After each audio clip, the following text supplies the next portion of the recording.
Brilliant. Let's move on. Let's talk to our next guest, because the internet hasn't been overly kind to musicians in the last few years, with some analysts estimating that online piracy costs British record companies in excess of £1 billion per year.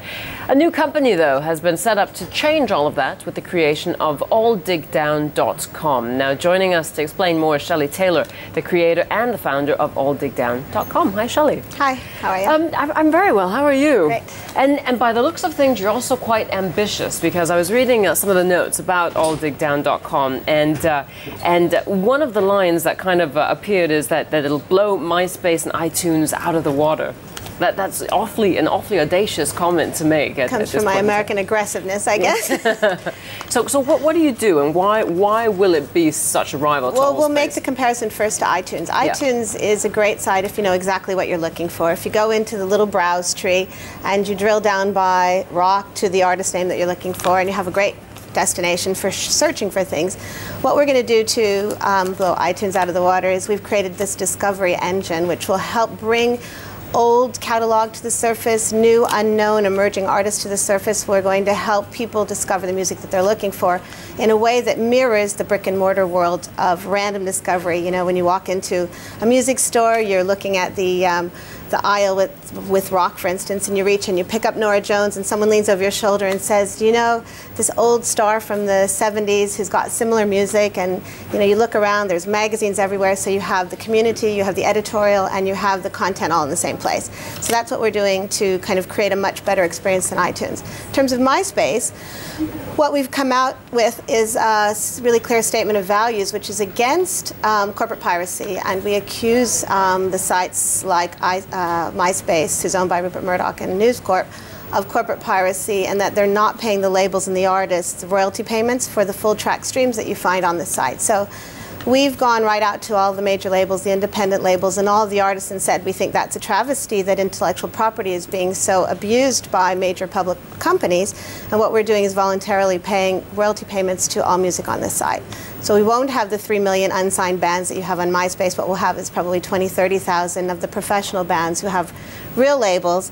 We're paying the artists. It's another source of revenue, because in a world right now where music is going down to zero, you know, no one's going to pay for music when it's free on P2P. Other models are important, and so we've kind of created this partnership with the music industry. So the money that you're paying out then to the various artists, you are getting via advertising? Yes. Okay.